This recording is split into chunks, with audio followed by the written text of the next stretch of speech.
근데 그분들이 열심히 사는 이유는 하나예요. 잘 살고 싶어서. 처음에 인제 사기당해 가지고 이렇게 모아서 월급을 줬지만 그 뒤로 이 아이디어로 막 3억, 1억, 2억 계속 벌어서, 그리고 초반에는 막 그런 거 있잖아요. 킹크랩 막 잘한다는 음식점, 비싼 집 이런 데도 가 봤거든요. 몇 번 가 보니까 안 가. 근데 직장인이 굉장히 유리해요. 왜냐면 그러면은 열심히 살아야 한다라고 믿는 사람이 많을 텐데 그 사람들에게 일어날 문제들은 뭐가 있을까요? 열심히 사는 사람들의 뇌는 더 열심히 할 것들을 찾기 때문에 결국에 버거워져요, 삶이. 해야 할 것들로 너무 가득 차서. 근데 그분들이 열심히 사는 이유는 하나예요. 잘 살고 싶어서. 그래서 '어떻게 하면 열심히 살 수 있을까? 어떻게 하면 뭔가를 더 할 수 있을까?'가 아니라 '어떻게 하면 더 빨리 많은 돈을 벌 수 있을까?' 요걸로 생각만 이전을 해서 뇌를 훈련하면 되는 거예요. 너무 간단해요. 이번 책에서 좀 한 문장이 이전 책과는 확실하게 다르게 다가왔던 게 "부자는 돈을 가치와 교환하지만 가난한 사람은 희생의 대가로 여긴다."라는 말 내용을 쓰셨더라고요. 이건 어떤 의미일까요? 제가 예전에는 그런 거 있잖아요. 강의를 다니는데 구두를 사러 갔는데 마음에 드는 구두가 30만 원인 거예요. '이걸 사면 어쨌든 강의를 한 번 더 가야 되는데.' 약간 이런 마음. 그러니까 제 육체 노동과 바꾸는 느낌이죠. 그리고 예를 들어서 '아 요번 달 내가 낚시를 한두 번 더 가면 카드값이 빵꾸가 나면 다음 달에 강의가 비싼 강의가 3 개는 들어와야 되는데.' 이런 생각. '근데 안 들어오면 어떡하지?' 약간. 그리고 그런 거 있잖아요. 지금은 그런 게 없는데 예전에는 허투루 쓰는 돈 진짜 많았었어요. 필요 없는 거 진짜 많이 사고 싸면 사 놓고 쓰지도 않으면서 계속 그러고 살았는데, 이게 제가 인제 창조력, 아이디어로 돈을 벌기 시작하니까 약간 저를 쪼끔 더 편하게 해줄 수 있는 어떤 옷, 신발, 근데 금액이 그때 사던 것보다 훨씬 위에 있어도 이 정도면 나에게 플러스겠다. 차도 그래서 사실은 바꾼 거거든요. 집도 사실은 아파트도 신축 아파트도 하나 사고, 그러니까 아파트에 사무 공간을 꾸며 놓으니까 그렇게 아이디어를 하기가 너무 좋은 거예요. 그리고 안마의자 하나 사 놓으니까 거기서 누워 가지고 안마 받으면서 아이디어 하고 훨씬 월등하게, 그러니까 제가 좀 아이디어 하기 좋은 것들, 제가 비즈니스 할 때 윈윈을 만들 때 보여지는 게 중요하다는 걸 저는 좀 깨달았거든요. 비싼 차. 그게 더 많은 성과를 가지고 올 걸 아니까 거기다 돈을 쓰는 게 사실 불편함이 아니라 사실은 굉장히 즐거움이죠. '아 내가 이 정도까지 됐구나.' 그냥. 그리고 처음에도 돈이 이렇게 모이면 그거 다 월급 줬어요. 근데 처음에 인제 사기당해 가지고 이렇게 모아서 월급을 줬지만 그 뒤로 이 아이디어로 막 3억, 1억, 2억 계속 벌어서 1 년에 10억, 작년에 15억 정도 번 것 같거든요. 그렇게 버니까 처음에는 저한테 제일 중요한 가치는 직원들의 복지예요. 보너스도 주고 이분들이랑 잘 해서 이분들이 성과를 낼 수 있게 제가 최대한 서포트를 하는 게 돈. 그러니까 월급 주는 거 진짜 하나도 안 아까워요, 지금도.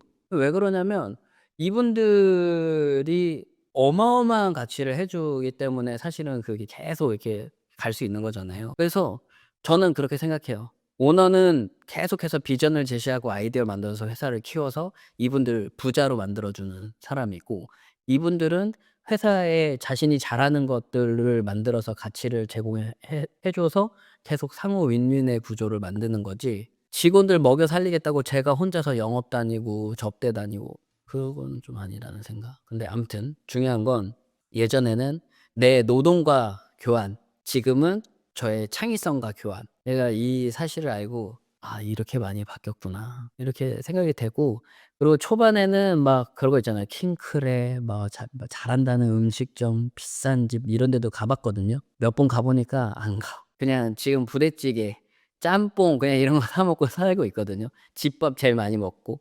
그게 되게 희한하더라고요. 그러니까 결국은 비싼 걸 먹고 싶다는 마음도 결핍이었던 거예요. '그런 걸 나는 못 먹어 봤어. 앞으로도 먹기 힘든 거야.'라는 생각만 하고 살았던 것 같은데, 지금은 먹을 수 있다 그러면 소중한 시간을 보낼 사람과 있거나 어떤 접대하는 자리가 있으면 와 그런 데서는 하나도 안 아깝죠. 어차피 또 상호 이익이 생기는 자리니까. 그런 걸 좀 배운 것 같아요. 그러니까 이제 가난한 사람은 뭐 예를 들어서 내가 3 시간을 일했다. 그리고 5시간 일했다 하면은 5시간 동안 내가 일을 했으니까 더 많은 돈을 받아야 된다고 생각을 하는 건데, 이제 부자들은 그런 뭐 노력의 크기나 그런 어떤 대가 이런 거를 보는 게 아니고, 이걸 해서 이게 뭐 1시간에 했든 뭐 10시간에 했든 간에 그걸로 인해서 어떤 가치를 창출했느냐, 여기에 이제 돈을 그렇죠. 쓴다는 말씀이신 거잖아요. 배달할 때 그걸 많이 느꼈어요. 돈을 못 쓰겠는 거예요. 쪼끔 한 10만 원짜리도 못 써. 왜냐면 하루 종일 쨍긋해서 혹은 추운데 벌덜 떨면서 해도 10만 원 벌까 말까인데 하루를 쓰는 거잖아요. 근데 그거 혹시 경험해 보신 적 있을지 모르겠지만 경험해 보신 분들 계실 것 같아요. 그 스트레스 때문에 술 먹고 그 돈을 쓰더라고요. 맞아요. 환장해 아주. 굳이 곱창 같은 거 먹어 가지고 무슨 꼬치집 같은 데 가 가지고 이게 또 친구한테 오면은 뭐 쏘거나 이러면은 뭐 10만 원, 20만 원 그냥 쓰잖아요. 그러면 막 그랬던 것 같아요. 뭐 많은 분들이 그럼 내가 지금 하고 있는 생각이 나를 지금 부자로 만드는 생각인지, 아니면 여전히 내가 과거의 생각 뭐 혹은 제한 신념 이런 거에 사로잡혀 있는지 구분하는 법에 대해서 좀 고민을 하실 것 같거든요. 혹시 지금 내가 옳게 생각하고 있는 게 맞는지 이걸 좀 알 수 있는 방법이 있을까요? 네. 그건 인제 감정적인 걸로 알아차리기가 쉬운데 우리 감정이 되게 좋은 센서예요. 내가 어떤 생각을 하는데 마음이 불편하다면 그건 잘못 생각하고 있는 거예요. 마음이 편해야 돼요. 근데 처음에 내가 1,000억 원을 벌었다 생각하면 불편할 수 있잖아요.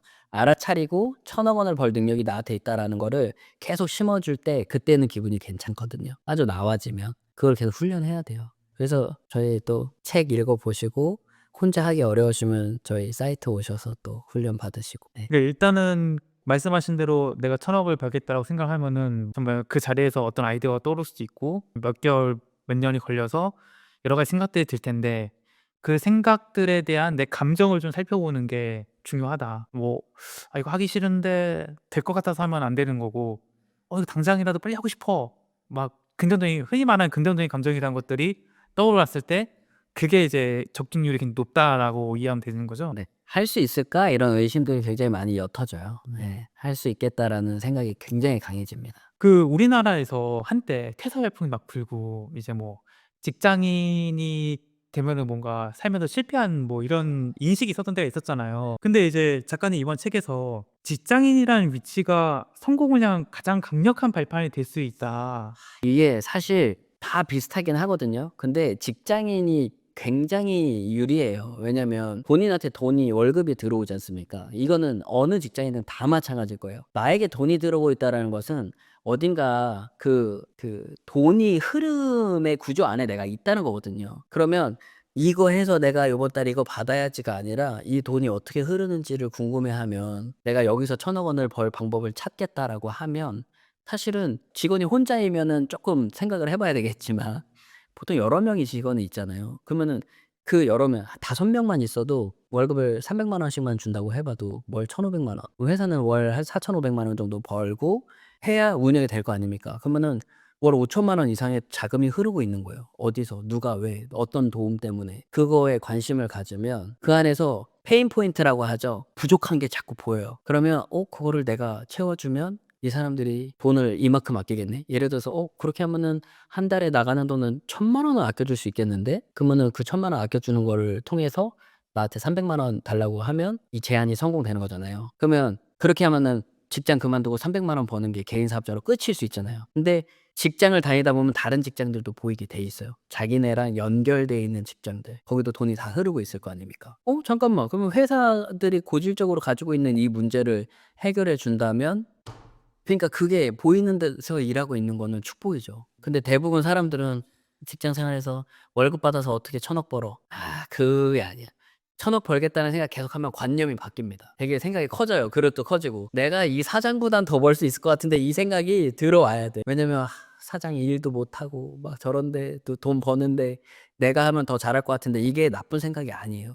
근데 거기서 끝내면 아쉬운 생각이죠. 근데 거기서 '그래. 그러면 내가 저 사장보다 더 위의 포지션으로 가서 혹은 저 사장보다 돈을 더 벌 수 있는 방법은 뭘까?' 그 안에서 찾으면 너무 쉽다라는 거죠.